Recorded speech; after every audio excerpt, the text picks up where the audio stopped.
शुक्रवार का दिन था।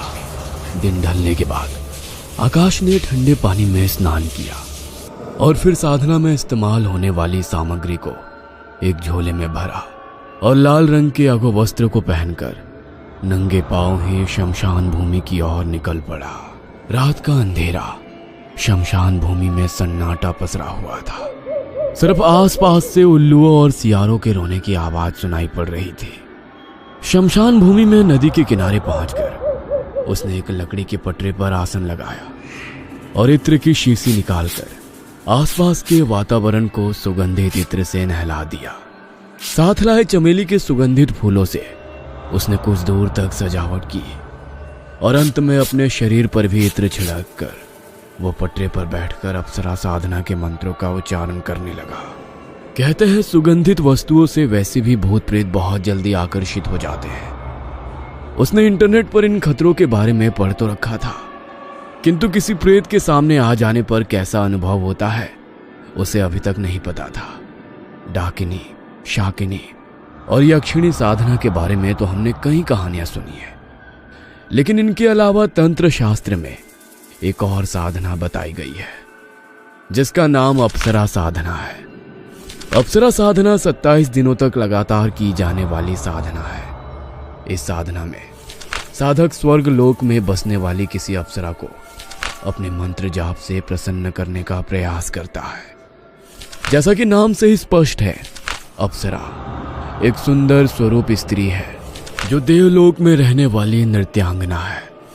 जब धरती लोक पर कोई साधक 27 दिनों तक विशेष मंत्रों की सहायता से उन्हें धरती पर बुलाता है तो वे मजबूरन उनके समक्ष प्रकट होती है और फिर अपने साधक को आशीर्वाद स्वरूप उसकी सभी इच्छाओं को प्राप्त करने का वरदान दे देती है। देखने और सुनने में ये सभी बातें जितनी सरल, सुलभ और आकर्षण लगती है, वास्तव में इसका अनुभव उतना ही भयावह होता है। यह लगातार तीसरा हफ्ता था जब आकाश पूरी रात अपने मोबाइल पर जाने क्या स्क्रॉल कर रहा था। ऐसा लगता था मानो उसे किसी चीज की तलाश हो। दिन तो किसी तरह गुजर भी जाते, लेकिन रातें उसे इतना बेचैन करती कि ये बेचैनी उसकी बर्दाश्त से बाहर हो जाती और वो बस अपने लैपटॉप या मोबाइल पर कुछ ना कुछ सर्च करके पढ़ता रहता। छोटे शहर के बड़े सपने देखने वाले लड़कों के साथ होने वाली ये कोई पहली घटना नहीं थी। आकाश बिहार के एक छोटे से शहर से था। अपने गांव में उसने ना ज्यादा चमक दमक देखी थी, ना ही बड़े शहरों जैसा खुलापन। जब नौकरी के सिलसिले में मुंबई आया तो वहां की चमक से उसकी आंखें चौंधी आने लगी। तेज गति से भागते शहर में तितलियों से खूबसूरत और आकर्षक लड़कियां जिन्हें देखकर उसके दिल में हलचल सी मच जाती। मुंबई आए कुछ ही महीने बीते थे कि एक रोज आकाश की मुलाकात मोना से हुई। मोना मुंबई की आजाद ख्यालों की लड़की थी। मॉडर्न ड्रेसेस पहनकर उसका बेफिक्र से आकाश से मिलना, हेलो कहते ही गले लग जाना, देर शाम तक साथ में समय बिताना, आकाश को यह सब बेहद सुहाना लग रहा था। मोना साथ होती तो उसे ऐसा लगता सारी दुनिया के रंग उसकी मुट्ठी में सिमट गए हो जैसे। मोना से मिलकर वो घर लौटता तो उससे मिलने की खुशी और अलग होने की बेचैनी उसके चेहरे पर छाई रहती। दिन यूं ही बीत रहे थे। आकाश एक मेहनती लड़का था। धीरे धीरे उसने काम अच्छे से सीख लिया था। ऑफिस में अब उसके पांव जमने लगे थे। गुजरते दिनों के साथ आकाश का मोना के लिए प्यार पागलपन की हद तक पहुंचने लगा था। सोते जागते उसे बस मोना ही नजर आती, लेकिन वो भूल गया था तितलियां जितनी आकर्षक होती है उतनी ही क्षणिक भी। उन्हें मुट्ठी में कैद कर लेना संभव ही नहीं। आकाश की ओवर पॉजिटिव बिहेवियर से मोना को घुटन होने लगी थी। इसलिए 1 साल के रिश्ते के बाद अचानक मोना ने आकाश से वो कहा जिसे वो कभी स्वीकार ही नहीं कर सका। Akash, I think it's not working, let's move on. Mona जा चुकी थी, लेकिन आकाश के कानों में ये शब्द हथौड़े की तरह प्रहार कर रहे थे। वो मोना के बिना जी नहीं पा रहा था। हजारों बार उसका नंबर मिलाने की नाकाम कोशिश के बाद अंत में आकाश बिल्कुल नाउम्मीद हो गया था।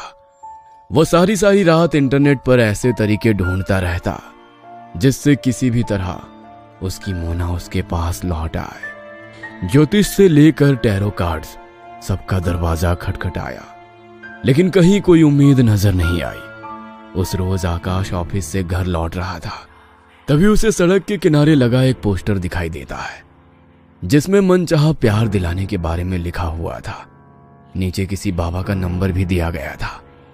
आज से पहले हजारों बार आकाश इसी रास्ते से गुजरा था, लेकिन जाने क्यों पहले कभी उसने इस पोस्टर की तरफ गंभीरता से देखा ही नहीं था। आकाश इतना हताश हो चुका था कि उसने फट से उस नंबर को अपने मोबाइल में नोट किया और कॉल लगा दी। दूसरी तरफ से एक आदमी ने फोन उठाया। क्या वाकई आप मेरी मनपसंद लड़की से शादी करवा सकते हैं? हाँ हाँ बेटा, यही तो काम है हमारा। चाहे कोई भी लड़की हो, मात्र 11 दिन में खुद ब खुद तुम्हारी तरफ खींची चली आएगी। जिसे चाहे अपना बना सकते हो। लेकिन ऐसा कैसे हो सकता है? ऐसा तो संभव ही नहीं है। वो मेरा फोन तक नहीं उठा रही, उसे देखना तो नसीब नहीं हो रहा। आप कहते हो 11 दिनों में शादी करा दोगे? बेटा, सब कुछ संभव है। तंत्र शास्त्र के बारे में जानते हो? हमने डाकिनी, यक्षिणी और अप्सरा सिद्ध की हुई है। हम तुम्हें ऐसी सिद्धि देंगे कि तुम्हारी प्रेमिका खुद ब खुद चलकर तुम्हारे पास आएगी। आकाश को बाबा की बात पर भरोसा नहीं हो रहा था, इसलिए उसने इस बारे में ज्यादा बातें नहीं की और फोन काट दिया। कैसी अजीब सी बातें कर रहा था वो बाबा। क्या वाकई ऐसी शक्तियां होती हैं जिसकी मदद से हम जो चाहे वो पा सके? डाकिनी, यक्षिणी, आखिर कौन होती हैं ये सब? आकाश के मन में उत्सुकता पैदा हो चुकी थी। अपनी उत्सुकता को शांत करने के लिए आकाश डाकिनी और अप्सरा साधना के बारे में गूगल पर सर्च करने लगता है। एक के बाद एक पेज उसके सामने खुलते चले जाते हैं। अगर वाकई अप्सरा साधना जैसी कोई साधना होती है जिसकी मदद से हम सब कुछ पा सकते हैं, तो इससे अच्छी बात कोई हो ही नहीं सकती। बाबा ने साधना के लिए मुझसे 20,000 रुपए मांगे थे। किसी बाबा की क्या जरूरत है? इतनी इन्फॉर्मेशन है गूगल पर। मैं खुद ही अप्सरा को साधने के लिए उसकी सिद्धि करूंगा। आकाश नहीं जानता था वो किस रास्ते पर जाने की कोशिश कर रहा है। ना तो उसके पास कोई गुरु था, ना कोई पुख्ता जानकारी। हफ्तों तक इंटरनेट खंगालने के बाद उसने अब साधना करने का मन बना लिया था। इस समय मोना को पा लेने का जुनून उसके सर पर पागलपन की हद तक सवार हो चुका था। वह कुछ भी करके बस मोना को अपनी जिंदगी में वापस लाना चाहता था। शुक्रवार को दिन ढलने के बाद उसने स्नान किया और फिर साधना में इस्तेमाल होने वाली सामग्री को एक झोले में भरा और नंगे पांव ही शमशान भूमि की ओर निकल पड़ा। लाल रंग के अधोवस्त्र को पहनकर उसने एक लकड़ी के पटरे पर आसन लगाया और फिर बैठकर अप्सरा साधना के मंत्रों का उच्चारण करने लगा। तकरीबन 2 घंटे तक वह एकाग्र होकर मंत्र जाप करता रहा। इसी बीच कई बार उसका मन भटका। कभी उसे अपने आसपास किसी के होने का एहसास होता, तो कभी किसी के रोने चिल्लाने की आवाज सुनाई देती। डर से उसकी घिग्गी बंधी हुई थी, लेकिन फिर भी बिना रुके वो लगातार मंत्र पढ़ रहा था। जैसे जैसे साधना के दिन आगे बढ़ रहे थे, मंत्र जाप के समय उसके मन में बार बार मोना का ख्याल आ रहा था। उसे बार बार मोना के साथ बिताए गए लम्हे याद आते। आकाश रोजाना नियम से अपनी मंत्र साधना कर रहा था, लेकिन अपने आसपास उसे ऐसा कुछ भी महसूस नहीं हो रहा था जिससे कि पता लगे कि उसकी साधना का लाभ मिल भी रहा है या नहीं। धीरे धीरे समय बीतता जा रहा था और इसी तरह तकरीबन 10 दिन का समय और बीत जाता है। रात के तकरीबन 11 बजे होंगे। आकाश शमशान में मंत्रों की साधना में लीन था। एकाएक उसे एहसास हुआ उसके आसपास की महक बहुत तेज हो गई है। यह गंध इतनी तेज हो गई थी कि अब उस गंध में सांस लेना भी दुभर हो रहा था। देखते ही देखते चारों ओर ठंड बढ़ने लगी। वातावरण में अब इतनी ठंडक थी कि आकाश का शरीर नीला पड़ने लगा था। कुछ ही देर में किसी स्त्री का भयानक अट्टहास उसके चारों ओर गूंजने लगा। आकाश इस समय जो कुछ भी महसूस कर रहा था वो उसकी कल्पना से परे था। उसने तो एक अप्सरा को पाने के लिए साधना की थी, किंतु इस समय उसे जो हंसी सुनाई दे रही थी वो इतनी भयानक थी कि किसी के भी रोंगटे खड़े करने के लिए पर्याप्त थी। वहां का वातावरण इतना भयावह हो गया था कि अब वहां एक पल भी ठहरना आकाश के लिए मुश्किल हो रहा था। अचानक ही आकाश को अपनी कमर पर किसी का स्पर्श महसूस होता है और ऐसी आवाज सुनाई देने लगती है जैसे कोई स्त्री कोई भारी भरकम पायल पहनकर यहां से वहां दौड़ रही हो। लगता है मेरी साधना पूरी हो गई। जरूर ये पायल की आवाज और मेरे शरीर पर स्पर्श अप्सरा का ही है। यही समय है, मुझे आंखें खोलकर उसके दर्शन करने चाहिए। ऐसा सोचकर आकाश मंत्रों को बीच में ही छोड़कर अपनी आंखें खोल देता है और जैसे ही गर्दन घुमाकर देखता है उसे अपने सामने एक 8 फुट की भयानक चेहरे वाली स्त्री दिखाई पड़ती है, जिसे देखकर उसकी चीख निकल जाती है। आकाश के पूरे बदन से कपकपी छूट रही थी। एक 22 साल का नौजवान जिसने अभी अभी खुली आंखों से किसी मायावी शक्ति को देखा हो, उसकी मानसिक स्थिति का आप अंदाजा भी नहीं लगा सकते हैं। इस पल वो मानो अपने होश में ही नहीं था। उसके पैर मानो जम गए थे। अपनी जगह से हिल पाने का सहारा भी नहीं था उसके अंदर। तभी वहां का वातावरण एक बार फिर बदलता है। वो तेज सुगंध वहां से गायब हो जाती है। एक पल पहले तक दिखाई दे रही वो मायावी स्त्री भी आंखों से ओझल हो चुकी थी। शमशान भूमि में अब चारों तरफ धुआं ही धुआं नजर आ रहा था। इतना सब देखने के बाद अब आकाश के अंदर उस जगह एक पल भी रुकने की शक्ति नहीं बची थी। सामग्री को उसी अवस्था में छोड़कर वो दौड़कर अपने घर की ओर जाने लगता है और घर पहुंचकर अपना दरवाजा अंदर से बंद कर लेता है। उसका दिल अभी भी जोरों से धड़क रहा था। आकाश बहुत बुरी तरह डर गया था, लेकिन फिर भी कुछ देर बाद जब वो सामान्य हुआ तो उसने तय किया कि वो अपनी बची हुई साधना को अपने घर में रहकर ही पूरा करेगा। अगले दिन रात के 9 बजे एक बार फिर से वो साधना करने के लिए बैठ जाता है। अभी कुछ देर बीती होगी कि उसे अपना दरवाजा जोर जोर से पीटने की आवाज सुनाई देती है। कुछ देर तक आकाश उस आवाज को नजरअंदाज करने की कोशिश करता है, लेकिन दरवाजा पीटने की आवाज लगातार बढ़ती ही जा रही थी। तभी उसका मोबाइल बजता है। इस बार वो मोबाइल की आवाज को इग्नोर नहीं कर पाता और एक नजर मोबाइल की स्क्रीन की ओर देखता है। स्क्रीन पर मोना का नाम दिखाई दे रहा था।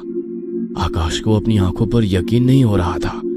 जिस लड़की को उसने पिछले 2 महीने में ना जाने कितने हजार बार फोन मिलाया था, इतनी रात गए अचानक उसका नंबर मोबाइल की स्क्रीन पर देखकर वो खुद पर काबू नहीं रख पाता और लपक कर फोन उठा लेता है। आकाश, तुम घर पर नहीं हो क्या? कब से तुम्हारे घर का दरवाजा पीट रही हूँ, लेकिन तुम दरवाजा ही नहीं खोल रहे हो।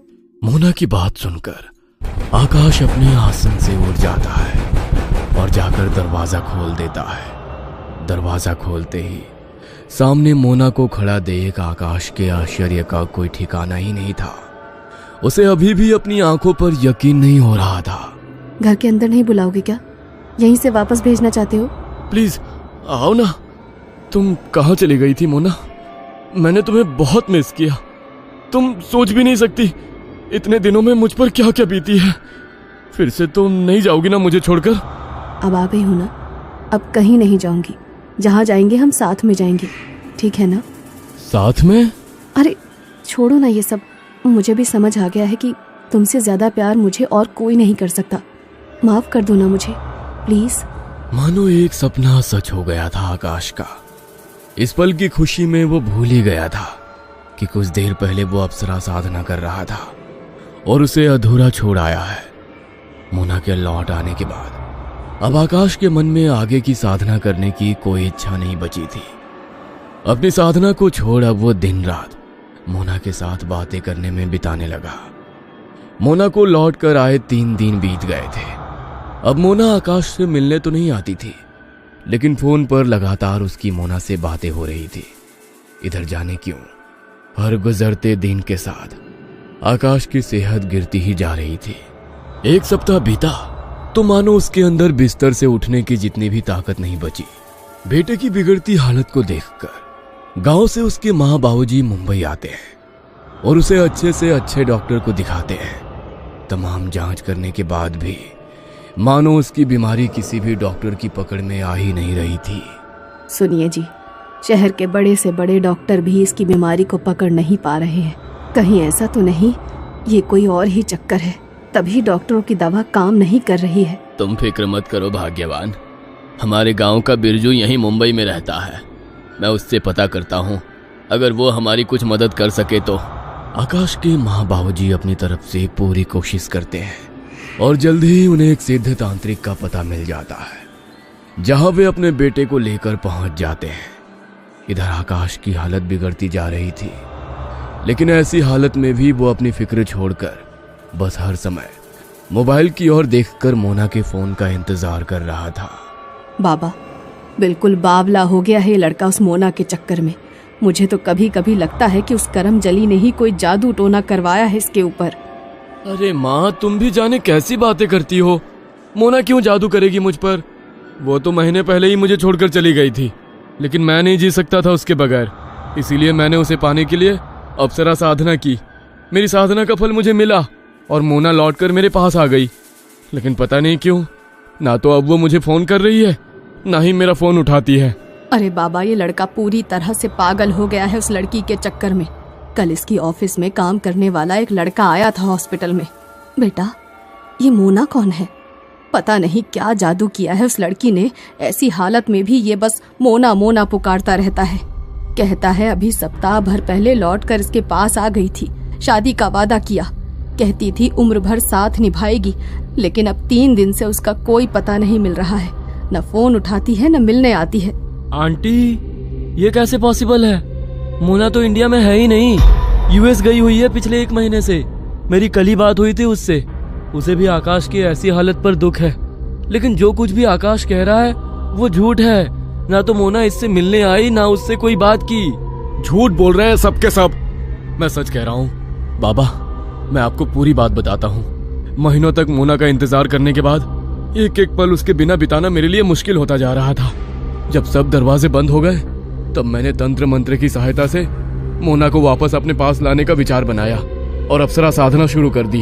आकाश ने बाबा को अपनी पूरी आपबीती कह सुनाई। बिना किसी गुरु के मार्गदर्शन के तुम इतनी बड़ी शक्ति से उलझने के लिए निकल पड़े? अरे मूर्खो, मूर्खो तुम! ऐसी ही आधी अधूरी जानकारी लेकर तुम्हें लगा था कि तुम अप्सरा को साध लोगे। तुम जानते भी हो कितनी बड़ी शक्ति के साथ टकराने की हिम्मत की है तुमने। आपके बेटे की मृत्यु निश्चित है। अब तो सिर्फ ईश्वर ही आपके बेटे की रक्षा कर सकता है। आप जानते हैं क्या किया है आपके बेटे ने? इसने 27 दिन की साधना का संकल्प लिया और उसके बाद अपनी साधना शुरू की। जिसका अपने मन पर नियंत्रण नहीं है वो मनुष्य कभी भी कोई सिद्धि प्राप्त नहीं कर सकता। जब अपने मंत्रों की शक्ति से हमें किसी बहुत बड़ी मायावी ताकत को बुलाते हैं तो उस शक्ति से पहले मंत्रों की ऊर्जा से आकर्षित होकर भांति भांति के भूत प्रेत पिशाच और छलावे आकर हमारे धैर्य की परीक्षा लेते हैं। अप्सरा किसी के भी सामने ऐसे ही प्रकट नहीं हो जाती है। बिना सही मार्गदर्शन के इस तरह की शक्तियों को आमंत्रित करना अपने विनाश को आमंत्रित करने के समान होता है। बहुत बड़ी भूल की है तुमने। तुम्हें क्या लगता है यह अप्सरा डाकिनी या किसी की गुलाम बनकर रहना चाहती है? किसी भी साधक को सिद्धि प्राप्त हो उससे पहले ये तरह तरह से साधक के धैर्य और एकाग्रता की परीक्षा लेती है। जिसे तुम मोना समझ रहे हो वो मोना नहीं, बल्कि तुम्हारे मंत्रों से आकर्षित होकर आने वाला कोई पिशाच था। उस लड़की के मोह में तुमने अपनी साधना अधूरी छोड़ दी और साधना छोड़ते ही वो पिशाच तुम्हारे ऊपर हावी हो गया। अब वो पिशाच आने वाले 3 दिनों के अंदर इसे अपना शिकार बनाएगा और अपने साथ ले जाएगा। इसीलिए उसने कहा था कि तुझे छोड़कर कहीं नहीं जाएगा, बल्कि तुझे भी अपने साथ ही लेकर जाएगा। बाबा की बात सुनकर आकाश की आंखों में आंसू बहने लगते हैं। बाबा, बहुत बड़ी भूल हो गई बाबा, आप ठीक कहते हैं। न जाने क्या हो गया था मुझे। मोना को पाने के जुनून में मैं सही और गलत के बीच अंतर करना भूल गया था। बहुत बड़ी गलती कर दी मैंने, मुझे बचा लीजिए। आकाश की किस्मत अच्छी थी कि वो समय रहते एक सिद्धि तांत्रिक के पास पहुंच गया था। बाबा ने अपने तंत्र बल से आकाश को उस पिशाच से मुक्ति दिला दी। पिशाच से मुक्त होने के बाद बाबा ने 5 दिन तक आकाश के हाथों एक यज्ञ कराया और अप्सरा साधना में हुई सभी भूलों के लिए क्षमा याचना करवाई। तब जाकर आकाश की हालत में धीरे धीरे सुधार होना शुरू हुआ। आकाश की जान बच सकी ये भी एक चमत्कार ही था, क्योंकि आकाश को बाधा मुक्त करने के बाद अचानक बाबा दिखाई देने बंद हो गए। बाबा कहाँ गए, कब गए, ये राज भी कोई नहीं जानता था। आकाश को मानो एक नया जीवन मिल गया था। स्वस्थ होने के बाद आकाश ने अपना बचा जीवन धर्म और आध्यात्मिक सहारे गुजारने का प्रण लिया।